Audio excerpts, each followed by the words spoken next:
Bismillahirrahmanirrahim. Assalamualaikum warahmatullahi wabarakatuh.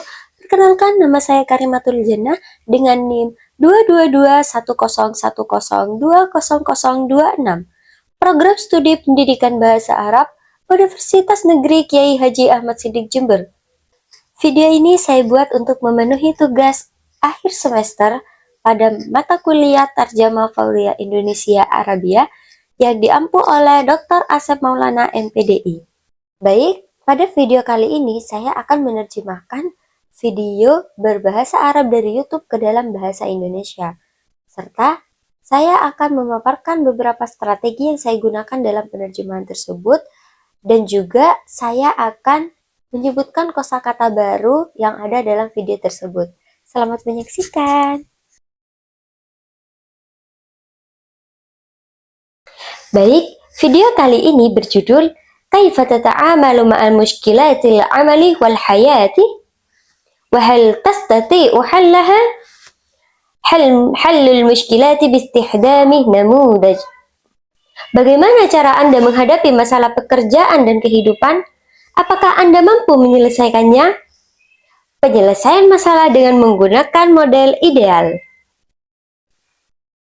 كلنا نواجه في حياتنا تحديات ومشاكل، مشاكل مع نفسك، مشاكل مع المجتمع المحيط، مشاكل عائلية، تربوية، في العمل، لو أنت في البيع والتسويق، كلنا بنواجه مشاكل وتحديات. ومن زمان صراحة كان نفسي أشارك الناس في اليوتيوب نموذج بسيط وسهل يساعدهم على التعامل مع قضية المشكلات، لأن موضوع التعامل وحل المشكلات إداريا عندنا في المنهج الإداري أنا أدرس 3 طرق على الأقل في تحليل المشكلات والتعامل معها في العمل، لكن كلها معقدة قليلا ومرتبطة بالعمل. تقدر تتبنى للتعامل وحل مشكلات حياتك كمنهجية تتبعها. واجهتني أي مشكلة كيف حتعامل معاها، نظم لك على الأقل طريقة التفكير في عملية التعامل مع مشكلة جديدة واجهتني، كيف أحل هذه المشكلة. فيلا مع بعض نتعلم نموذج آيديال.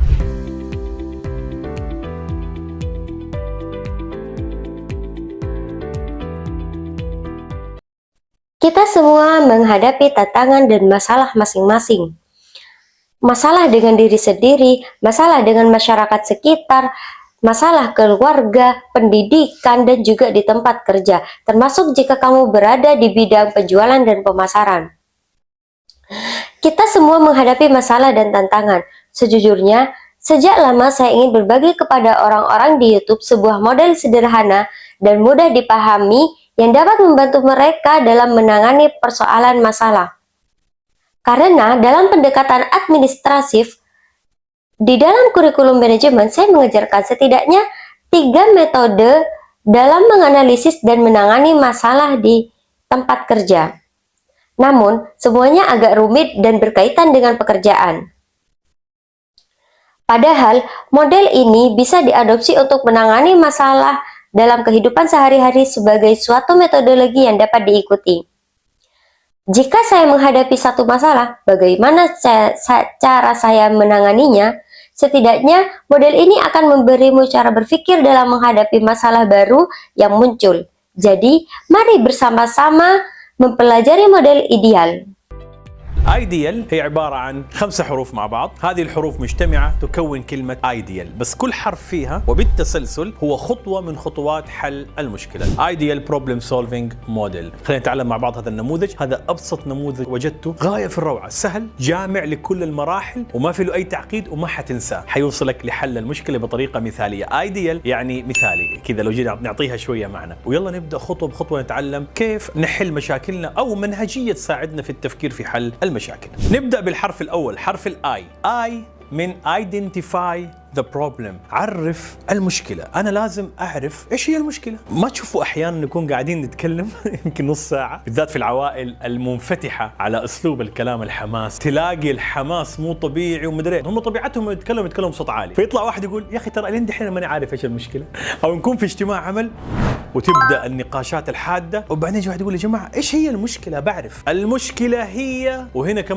Ideal adalah singkatan dari 5 huruf yang jika disusun membentuk ideal. Setiap huruf mempresentasikan satu langkah dalam menyelesaikan masalah. Ini disebut ideal problem solving model. Mari kita pelajari model ini bersama-sama. Ini adalah model paling sederhana dan sangat luar biasa yang saya temukan. Mudah, mencangkup semua tahapan, tidak rumit dan tidak akan melupakannya. Ini akan membawamu kepada penyelesaian masalah dengan cara yang ideal. Ideal ini juga berarti sempurna. Jika diberi makna lebih, mari kita mulai langkah demi langkah belajar bagaimana menyelesaikan masalah kita, atau setidaknya metodologi yang membantu kita berpikir dalam menghadapi masalah. اللي هو الصداع، فيقول لك المشكله هي الصداع، ويقول لا مو الصداع، المشكله هي وجع في المعده. ما راح تقدر تحل مشكله انت ما تعرفها. اذا كنا في العمل ايش المشكله؟ ضعف مبيعات، صراعات داخليه، مشكله في سرعه الانتاج والتسليم، مشكله في اللوجستيك. عرف المشكله فقط على الاقل. من غير تعريف للمشكله ووضع عنوان لها ما حنقدر نسوي اجتماعات نناقشها ونحلها ونطلع باي نتيجه. ومن الطرق اللي انا اعرف من خلالها لو في مشكله ولا لا، تعرفوا ايش؟ لانه احيانا يكون عندك مشكله انت ما تعرفها. من الطرق ان تسال نفسك سؤال: ما الذي اصلا يجب أن ينجز، أو ما الذي يجب أن يحدث وأنا ما بيحدث معايا؟ تطلع لك هنا المشاكل. بمعنى آخر، أنا شركة عندي خطوط إنتاج، فالذي يجب أن يحدث أن أنتج يوميا 100 قطعة أيا كان نوع الشركة، فعليا أنا بنتج في اليوم 70. هنا في عندي مشكلة. من سؤال ما الذي يجب أن يحدث عرفت هل ما يجب أن يحدث بيحدث فعلا؟ إذا بيحدث فعلا ما عندي مشكلة، إذا ما بيحدث فعلا أنا عندي مشكلة. فما هي المشكلة حينها؟ نبدأ نعرفها، نقول المشكلة حرف الآي identify، أبى أعرفها المشكلة هي إيش أو أحددها. المشكلة هي نقص الإنتاج. Tapi ia berkata kepadanya, "Bukan. Sakit kepala itu bukan masalahnya. Masalahnya adalah nyeri pada perut. Kamu tidak akan bisa menyelesaikan masalahku kalau kamu sendiri belum mengetahuinya. Kalau kita berbicara dalam konteks pekerjaan, apa masalahnya? Saya mengetahuinya, konflik internal, masalah pada kecepatan produksi dan pengiriman, masalah pada logistik. Setidaknya definisikan dulu masalahnya. Tanpa definisi masalah dan tanpa memberinya nama, kita tidak akan bisa mengadakan rapat, membahasnya, menyelesaikannya, atau mencapai hasil apapun. Ini adalah salah satu cara saya untuk mengetahui apakah ada masalah atau tidak. Tahukah kamu, terkadang kamu punya masalah tapi kamu tidak menyadarinya. Salah satu cara adalah dengan bertanya pada diri sendiri, apa sebenarnya yang seharusnya terjadi diselesaikan? Dan itu belum terjadi kepadaku. Dari sinilah masalah akan muncul. Dengan kata lain, saya punya perusahaan dengan jalur produksi. Yang seharusnya terjadi adalah saya harus memproduksi 100 unit per hari. Namun kenyataannya, saya hanya memproduksi 70 unit per hari. Di sini saya punya masalah. Dari pertanyaan apa yang seharusnya terjadi, saya tahu apakah hal yang seharusnya terjadi dan benar-benar sedang terjadi. Jika benar-benar terjadi, maka saya tidak punya masalah. Namun, jika tidak terjadi, berarti saya punya masalah. Nah, saat itulah kita mulai mengenali masalahnya dan berkata, masalahnya adalah huruf A dalam identify. ما بمشي في اليوم المشي الطبيعي، مش مشترك في نادي، باكل اكل ما بحسب سعراتي الحراريه، ممكن ما يكون زياده اكل على فكره، ممكن ما يكون نمطك الصحي، بالعكس عشان تحدد ليش عندك مشكله صحيه زاد سمنه تروح تسوي تحليل دم، تشيك اب كامل عند الطبيب فيكتشف ان عندك مشكله في الغده، فعلا بتسبب سمنه وانت اكلك طبيعي. انا محتاج اعرف المشكله بدقه، المشكله ما تعرفوها بدقه وتعرفوا اسبابها بشكل صحيح حتسهل الحل. لا تعتمدوا على اي سبب يطلع كذا في الهواء، على اي كلام منطقي، اعطي وقتك لفهم جذور واسباب هذه المشكله. الحرف الثالث حرف الإي explore solutions أو possible solutions اللي هي الحلول المحتملة. تعرف على الحلول المتاحة، ولد الحلول المتاحة. طب أنا عرفت المشكلة، حددتها وعرفت أسبابها وعرفتها بأسبابها بتفصيل، وطيب أنا إيش عندي حلول متاحة هنا؟ نيجي في الحلول المتاحة، لازم الحلول تكون متكيفة مع واقعك. بمعنى آخر نرجع لمثال الصحة، اللي راح يعرف الأسباب، أنا كثابت مثلا عندي سمنة زائدة، لو حعالجها ما راح أقبل الطريقة المعروفة لأن ظروف. Aku ingin mengetahui apa sebenarnya masalahnya, atau aku ingin menentukannya. Masalahnya adalah kurangnya produksi. Oke, aku ingin tahu apakah aku punya masalah dalam penjualan atau tidak. Beberapa sebenarnya yang harus aku jual. Disinilah muncul berbagai pendapat dan analisis. Demi Allah, kita harus menjual sesuai dengan titik impas dan sesuai dengan target keuntungan kita, yaitu 1 juta rial dalam 2 bulan. Sekarang kita sudah menjual 1 juta, artinya kita tidak punya masalah. Huruf kedua adalah huruf D, yaitu defines the problem, mendefinisikan masalah. Define ini sangat mirip dengan tahap-tahap sebelumnya. Apakah ada masalah dan apa masalahnya? Tetapi di sini kita masuk lebih dalam. Kita menganalisis dengan kata mengapa. Mengapa masalah ini terjadi? Mengapa persoalan ini muncul? Disinilah kita mulai paham alasannya.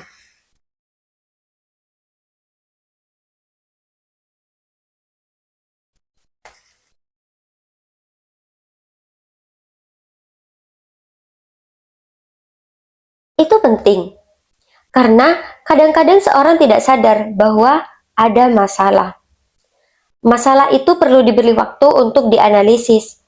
Maka saya berkata, ayo kita pahami sekarang, teman-teman, masalah-masalah ini agar kita lebih memahaminya. Ini adalah cara memahami sebab-sebabnya. Kenapa masalah ini muncul? Diskusi dilakukan secara kelompok, dianalisis, lalu aku akan temukan bahwa tingkat kenaikan berat badanku tahun ini mencapai 38% dan itu adalah kesalahan. Di tahap define ini saya menemukan bahwa saya memang punya masalah.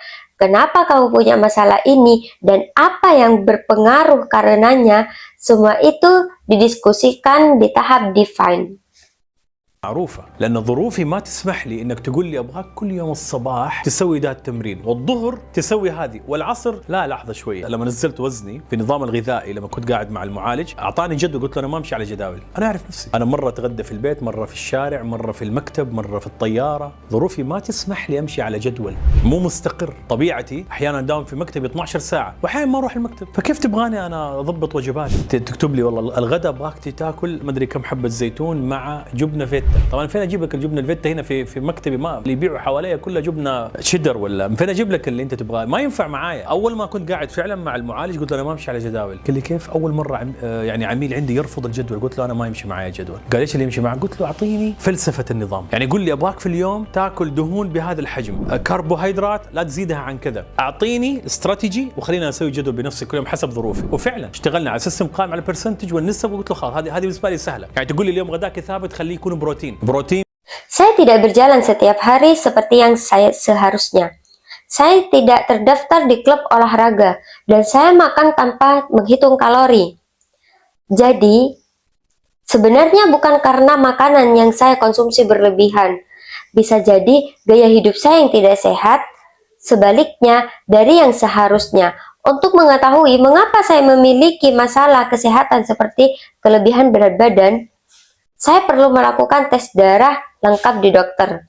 Lalu dokter bisa menemukan bahwa saya punya masalah di kelenjar yang sebenarnya menjadi penyebabnya. Padahal saya merasa semuanya normal. Saya perlu mengetahui masalah ini secara akurat. Jika kalian tidak mengetahui masalah secara tepat dan tidak memahami sebenarnya yang benar, maka penyelesaiannya akan menjadi sulit. Jangan tergantung kepada penyebab yang muncul begitu saja tanpa dasar atau hanya karena terdengar logis. Kita perlu tahu akar dan sebab dari masalah tersebut.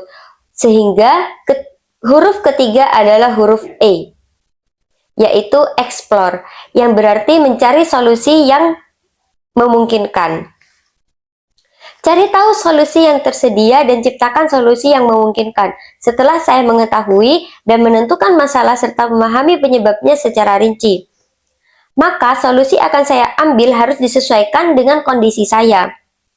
Misalnya, dalam masalah kesehatan, saya tahu penyebabnya. Katakanlah, saya memiliki kelebihan berat badan. ما عليك انا اضبطها، ما عندك مشكله. قول لي لا تاكل كارب ابدا، ما اكل كارب. قول لي خذ الكارب من الخضار، اخذ الكارب من الخضار، بس اعطيني استراتيجيه. وبهذه الاستراتيجيه نجحت اني انزل وزني من 120 تقريبا الى 90 كيلو. كيف الحلول لتكون منسجمه مع واقعك؟ شركه عندي فيها مشكله انخفاض مبيعات، ممكن اسمع قصه كيف ايكيا حلت مشكله مبيعات. ما ينفع تطبق السولوشن حق ايكيا عندك احيانا، فلازم الحلول تبتكروها. هنا يحتاج عصف ذهني. ما تعرف تسوي برين ستورمينج، ابحث في اليوتيوب، انا عندي حلقه عن برين ستورمينج، اكتب العصف الذهني ثابت حجاز حيطلع لك، شوفها وشوف حلقات ثانيه. شارك الناس المشكله، اسمع ارائهم، استشير مستشار، احجز مع مستشار جلسه، ابحث في النت، واحيانا تحتاج تسافر على فكره عشان تكتشف حلول جديده. فسيحوا في الارض، اوامر ربانيه هذه على فكره احنا احيانا ننساها، وتعلم كيف تولد الحلول. لكن انا بقول لك اوكي، توليد الحلول مره مهم، تكييف الحلول لتنجح مع واقعك كشخص او كشركه او كعائله اكثر اهميه من ايجاد الحل. الكثير من الناس عندهم افكار وعندهم حلول كثيره، بس ما عرف يختار الفكره اللي تناسب واقعه هو. كيف يكيف الحل بطريقه. Karena kondisiku tidak memungkinkan jika kamu menyuruhku setiap pagi untuk berolahraga, lalu siang melakukan ini, dan sore melakukan itu. Sebentar, tunggu dulu. Saat saya menurunkan berat badan melalui pola makan tertentu dan berkonsultasi dengan terapis, dia memberikan saya jadwal makan. Lalu saya bilang padanya, saya hidup mengikuti jadwal yang tidak tetap. Kadang saya makan siang di rumah, kadang di jalan, kadang di kantor, kadang di pesawat. Situasi saya tidak memungkinkan untuk mengikuti jadwal tetap karena memang gaya hidup saya tidak stabil. Kadang saya di kantor selama 12 jam, kadang saya tidak ke kantor sama sekali. Saya mencoba mengatur pola makan saya sendiri. Dia menuliskan untuk saya menu makan siang. Makan beberapa butir zaitun dengan keju feta. Saya bilang, ayo coba cari keju di kantor saya. Di sekitar sini tidak ada. Jadi semua itu cocok untuk saya. Saat pertama kali saya benar-benar duduk bersama terapis, saya bilang saya tidak bisa mengikuti jadwal. Maka lahirlah pendekatan baru terhadap sistem tersebut, semacam filsafat dari sistem baru itu. Kurang lebih seperti itu. هو كيف يكيف الحل بطريقة تمشي مع نمطك أنت، مع حياتك، مع شركتك، مع حجم عملك عشان تقدر تنجح فيه. بعدين نروح للحرف الرابع وهو أكشن. جاء دور الفعل، كفاية نظري. أكشن، ابدأ بالفعل، ابدأ بممارسة السولوشنز اللي أنت ابتكرتها. أنا صار عندي مجموعة حلول وقررت من هذه الحلول حاخذ الحل هذا أبدأ فيه، ثم الحل اللي بعده، أو حكون لي استراتيجية لحل المشكلة، كذا مجموعة حلول مع بعض مجتمعة باتجاه حل المشكلة. مثلا حيكون في عندي النادي، حيكون نظام غذائي، حيكون عندي مثلا مشي يومي. أعرف أحد المدراء على فكرة حل مشكلة المشي، كان عنده السكر وما كان عنده الوزن. حل مشكلة المشي انه قرر مو قادر يحدد وقت للرياضة، تخيلوا، فقرر يداوم يوميا الصباح في الشارع اللي قدام الشركة. مكان ما كان يداوم كان في شارع قدامه ممشى، تقدر تقول مكان مناسب جدا للمشي. كان ياخذ معاه ثوبين، الثوب اللي يمشي فيه والثوب اللي لما يرجع المكتب يغير. قال لي انا ما قدرت الاقي حل الا زي كذا. يبدا داوم الساعة 8. طبعا سمعت من الناس الصاح اصحى الساعة 5 الصباح ما ادري ايه امشي، ما قال ما قدرت. بعد الدوام قال لي والله ما اقدر بعد الدوام، دوامي اصلا ينتهي 6. Terkadang, solusi harus kamu ciptakan sendiri. Di sini kamu butuh brainstorming. Tidak tahu brainstorming itu apa? Coba kita cari di YouTube. Saya punya satu episode tentangnya, cukup ketik Al-Hijaz. Nanti akan muncul. Tontonlah dan lihat juga episode-episode lainnya. Selama sebulan, orang-orang berbicara tentang masalah-masalah mereka. Dengarkan pendapat mereka, konsultasikan dengan seorang konsultan, buat janji sesi dengan konsultan. Cari juga di internet, kadang kamu bahkan perlu bepergian.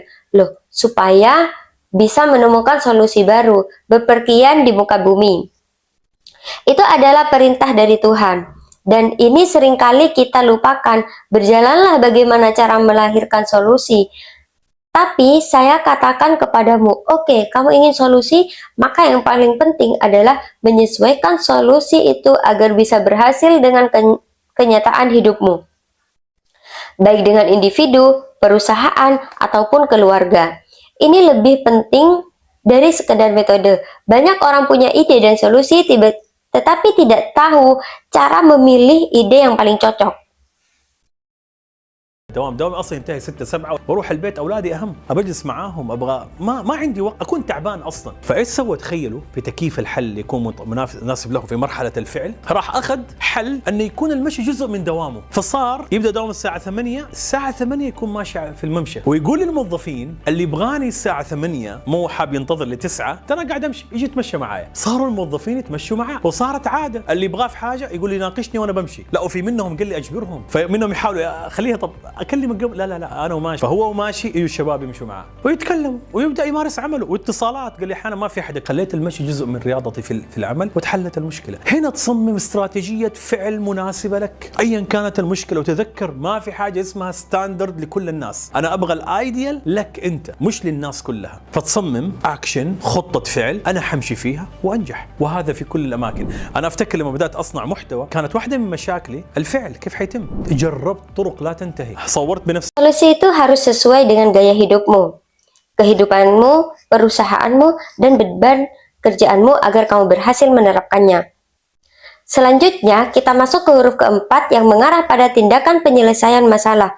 Misalnya, saya akan bergabung dengan gym, menerapkan pola makan sehat, atau melakukan jalan kaki harian. Saya kenal seorang manajer, kebetulan ia mengidap diabetes tapi tidak mengalami masalah berat badan. Solusinya untuk masalah olahraga adalah dia menyadari bahwa dirinya tidak bisa menempatkan waktu khusus untuk berolahraga.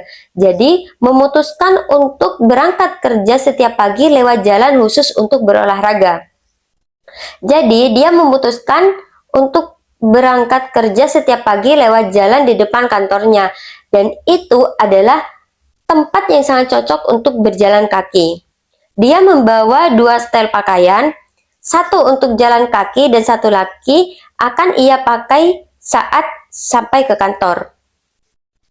Ia berkata kepada saya tidak menemukan solusi lain yang cocok selain ini. Dimulai dari jam 8 pagi, dia mendengar banyak orang bilang, bangun jam 5 pagi untuk berolahraga. Tapi dia tidak bisa melakukannya setelah jam kerja maupun katanya saya juga tidak bisa karena saat pulang kerja saya sudah terlalu lelah. انتجت بنفسي بعض القضايا البسيطه، تعاملت مع منتجين فريلانسر، تعاملت مع فريق عمل، الين ما وصلت للطريقه حتى في تحضير المحتوى على فكره والاشياء والتفاصيل هذه، وصلت لطرق كثيره وتعلمت وواجهت مشاكل ما تحلت الا لما قعدت افكر كذا بعمق في كل الاشياء اللي جربتها في يوم من الايام، واخر شيء كونت طريقه لنفسي حتى فريق عملي في المكتب يعرفوا ثابت صناعه المحتوى يصير 1 2 3 4، لان انا اصنع محتوى بشكل كبير الى جانب عملي، انا ادير تنفيذيا شركتين، فاعمالي هي يعني في النهايه، فما ينفع اذا ما عندي استراتيجيه خاصه ما راح اقدر اصنع محتوى. 3/4 النصائح اللي تسمعوها في الناس اللي يدربوا على صناعه المحتوى وكيف تحضر وكيف تسوي المحتوى انا ما اسويها، ما تناسب عملي، ما تناسب ظرفي، لازم تكون استراتيجيه تناسب ظرفك ولا حتضيع. تذكر في النهاية إذا ما بدأت بالفعل ما حتنحل مشاكلنا، حياتنا في النهاية عمل، والعمل هو ما يؤدي إلى النجاح. آخر شيء حرف ال look back، يعني evaluate your action. لما أنت بدأت تمارس الفعل ترى ما خلصنا، المشكلة الآن ما انحلت صح لأنك ما زلت بتمارس. أثناء تطبيقك للاستراتيجية اللي Saat pulang kerja, ia merasa sangat lelah. Jadi, apa yang ia lakukan? Bayangkan, ia menyesuaikan solusi agar cocok dengan keadaannya. Di tahap tindakan, ia mengambil keputusan bahwa jalan kaki harus menjadi bagian dari jam kerjanya. Maka, jam kerjanya dimulai pukul jam 8 pagi. Dan pada jam itu, ia sedang berjalan di jalur perjalan kaki. Ia berkata kepada para pegawainya, siapapun yang ingin bertemu saya di jam 8, jangan tunggu sampai jam 9. Saya sedang berjalan, ikut saja. Akhirnya, para pegawai pun ikut berjalan bersamanya. Ini pun menjadi kebiasaan. Siapa yang ingin membicarakan sesuatu dengannya akan mengatakan, diskusikan dengan saya sambil berjalan. Ada juga yang awalnya keberatan, tapi akhirnya mencoba dan berkata, nanti saya bicara dulu sebelum Anda berjalan. Saat berjalan, anak-anak muda itu berjalan dan berbicara dengannya, sementara ia mulai menjalankan pekerjaannya dan juga berkomunikasi. Ia berkata, saya tidak menyisihkan siapapun, saya hanya menjadi kan jalan kaki sebagai bagian dari olahraga saya di tempat kerja. Maka masalahnya pun terselesaikan. Disinilah kamu merancang strategi. Tindakan yang cocok untukmu, apapun masalahmu, ingat, tidak ada solusi yang standar untuk semua orang. Saya ingin solusi ideal untuk kamu, bukan untuk semua orang. Ini berlaku di semua bidang. Saya masih ingat ketika pertama kali membuat konten saya sendiri, salah satu masalahnya بس اثناء تطبيقك للاستراتيجيه اللي قررتها لا يعني ما حتغير عليها، دائما انظر كذا انظر للخلف، ايش انا بسوي؟ ماشيه معايا؟ نجحت ما نجحت؟ طب ماشيه الامور كويس؟ طب انا كيف كان انتاجي اول؟ كيف تحسني في الوزن؟ بانسجم اكثر مع الفعل اللي انا بسويه؟ المبيعات بدات ترتفع ولا لسه؟ طب ليه؟ خلينا نرجع نراجع القرار اللي احنا اتخذناه، فدائما طوال الفعل اقيم واطور، اقيم واحسن، ما حتنتهي هذه الدوره الى ان تحقق اهدافك ونتائجك. خامس خطوه هذه تضمن لك المرونه، اي حل لمشكله مقترح بلا مرونه غالبا ما ينجح. الخطط حتى الاستراتيجيه اللي ما تتغير ابدا، ما يتغير فيها ولا شيء، هي الخطط اللي ما تطبق، اللي يكتبوها يحطها فين؟ في الرف. هذه اضمن لك ما حتتغير، لكن لو واحد مسك خطه وبدا ينفذ لازم يغير فيها اشياء، فعنصر المرونه يضمن لك النجاح في حل مشاكلك. هذه باختصار الخمسه خطوات لحل مشاكل عملنا او حياتنا، اتمنى تشاركها مع اي شخص تحس انه هو محتاج انه يعني تفتح له افاق جديده في التعامل مع المشكلات وطريقه حلها. شكرا لكم، انا ثابت حجازي، اتمنى لكم حياه سعيده وعملا موفقا. ketika saya sampai pada metode tersebut, bahkan dalam menyiapkan konten dan berbagai hal serta detailnya, itu sangat memengaruhi banyak cara. Dan saya belajar dari situ, serta menghadapi berbagai masalah yang tidak bisa diselesaikan kecuali ketika saya duduk dan berpikir mendalam tentang segala hal yang sudah pernah saya coba di masa lalu. Pada akhirnya, saya membentuk metode sendiri. Bahkan, pembagian kerja saya di kantor sudah diketahui oleh rekan-rekan. Urutan produksi konten saya jelas, 1, 2, 3, 4. Karena saya memproduksi konten dalam jumlah besar di samping pekerjaan saya sebagai eksekutif dan 2 perusahaan. Maka pekerjaan ini yang membutuhkan strategi khusus. Tanpa strategi itu, saya tidak akan mampu memproduksi 3 atau 4 konten sekaligus. Banyak nasihat yang kalian dengar dari orang-orang yang melatih tentang pembuatan konten, tentang bagaimana merancang dan membuat konten, semuanya tidak saya jalanin karena tidak cocok dengan pekerjaan dan kondisi saya. Maka strategi itu harus disesuaikan dengan kondisi masing-masing. Pada akhirnya, jika kamu tidak mulai bertindak, masalah hidup kita tidak akan selesai. Hidup ini adalah kerja, dan kerja itulah yang mengantar kita menuju kesuksesan. Terakhir, huruf L dari ideal, berarti kamu sudah memulai bertindak. Tapi ingat, kita belum benar-benar menyelesaikan masalahnya. Lihatlah ke belakang, apa yang telah kamu lakukan? Apakah berhasil atau tidak? Apakah segala sesuatu berjalan dengan baik? Bagaimana produktivitas saya sebelumnya? Bagaimana perkembangan penurunan berat badan saya? Saya memulai lebih selaras dengan tindakan yang saya lakukan. Apakah penjualan mulai meningkat atau belum? Kalau belum, mari kita tinjau kembali keputusan yang telah kita buat.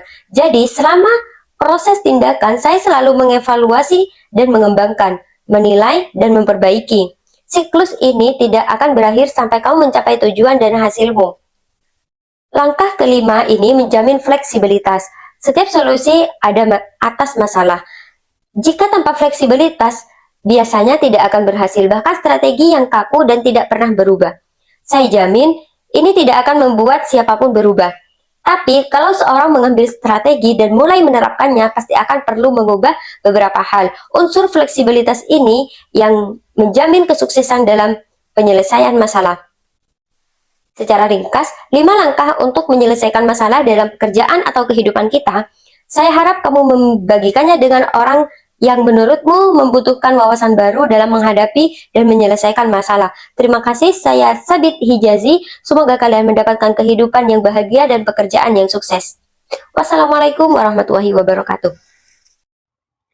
Baik, untuk kali ini saya akan menyebutkan beberapa strategi yang telah saya gunakan dalam proses penerjemahan ini. Yang pertama, jenis strateginya pungutan murni atau pure brewing, yaitu penerjemahan mengambil ungkapan atau kata BSU ke dalam BSA tanpa penyesuaian ejaan dan pelafalan. Di sini kalimat BSO-nya ada ideal Burimlim Sufling model, yaitu ideal problem solving model. Kemudian yang kedua define, yaitu define. Kemudian ada jadwalun, yaitu jadwal. Yang selanjutnya yang kedua, jadi strateginya yaitu naturalisasi atau naturalize borrowing, yaitu pemahaman mengambil ungkapan untuk kata BSU ke BSA dengan penyesuaian ejaan dan pelafalan. Nah, di sini kalimat BSU-nya ada nidhamil ghidha'i, yaitu sistem diet atau sistem makanan. Yang kedua, at-tahlil, yaitu analisis. Yang ketiga yaitu al-mi'alij, yaitu terapis. Yang keempat yaitu ar-riyadhah, olahraga. Kemudian selanjutnya ada strategi gloss translation, yaitu penerjemahan memberikan catatan tambahan kepada kata BSA, yaitu yang BSU-nya contohnya shuffling model, yaitu model pemecahan masalah. Yang kedua yaitu atfud dhihniyuh, yaitu curah pendapat. Kemudian yang ketiga nuqtatit ta'adul, yaitu titik impas. Yang keempat nidhamil ghidha'i, yaitu sistem diet atau pola makan terkontrol. Kemudian yang selanjutnya yaitu ada ekspansi atau penambahan, yaitu penerjemahan menambahkan beberapa kata-kata dalam menerjemahkan teks BSU.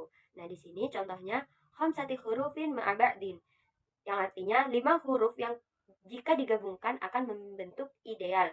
Kemudian yang kedua adalah syahlun jami'un likullil marahil, yaitu model ini mudah dipahami dan mencangkup semua tahapan. Yang ketiga, thariqatul misaliyah, yaitu cara yang paling ideal dan tepat untuk menyelesaikan masalah. Kemudian selanjutnya ada redaksi. Dan pengurangan atau reduction and subtraction, yaitu penerjemahan mengurangi kata dalam menerjemah BSU yang ekspresikan pesan-pesan atau basa-basi dari BSU bagi pembaca. Contohnya di sini ada ma fihi ayyitaqidin wa ma hatansahu, yang artinya tanpa kompleksitas dan mudah diingat. Kemudian yang kedua, khalina nata'allam ma'abadin, yaitu mari kita pelajari bersama-sama. Untuk yang selanjutnya yaitu ada transposisi atau transposition, yaitu penerjemahan mengubah tata letak kalimat yang ada pada BSU agar makna dalam BSU dapat tersampaikan dengan baik. Contohnya di sini, hadhil hurufu mujtami'atun takunu kalimatun ideal. Huruf-huruf ini jika digabungkan akan membentuk kata ideal. Nah, yang selanjutnya saya akan menyebutkan kosakata baru yang saya dapatkan pada video yang saya terjemah. Yang pertama yaitu ada atfid dhihni, yaitu curah pendapat. Tahdirid dakiki, yaitu identifikasi rinci. Yang ketiga tanfidi, yaitu eksekutif. Kemudian nuqtatut ta'adul, yaitu titik impas. Kemudian tashwi, melakukan. Marudah, yaitu fleksibilitas. Dan nakish, yaitu didiskusikan. Kemudian yang terakhir adalah penutup. Jadi dapat saya simpulkan, yang pertama adalah teks tersebut membahas secara sistematis 5 langkah pemecahan masalah dengan menggunakan model ideal problem solving model. Model ini diperkenalkan sebagai model yang sederhana namun efektif dalam menanggapi dan menyelesaikan berbagai masalah kehidupan dan pekerjaan. Setiap huruf dari kata ideal mewakili satu langkah penting, mulai dari mengidentifikasi masalah, menganalisis akar masalah, kemudian mengeksplorasi solusi, melakukan aksi hingga mengevaluasi hasilnya. Kemudian yang kedua yaitu sepanjang teks disampaikan pula bagaimana penerapan langkah-langkah ini dalam konteks nyata, seperti masalah kesehatan, manajemen waktu, atau tantangan pekerjaan. Dengan berbagai contoh konkret, pembicara juga menekankan pentingnya fleksibilitas, kreativitas, dan adaptasi solusi hingga realitas kehidupan masing-masing individu. Kemudian yang ketiga, dari segi penerjemahan, teks ini menunjukkan penerapan berbagai strategi penerjemahan seperti borrowing, ekspansi, reduksi, hingga transposisi yang menunjukkan upaya penerjemahan dalam menyampaikan makna dengan tetap dan mempertahankan kealamian dan kepemahaman dalam bahasa Indonesia. Cukup sekian dari saya, kurang lebihnya mohon maaf. Wassalamualaikum warahmatullahi wabarakatuh.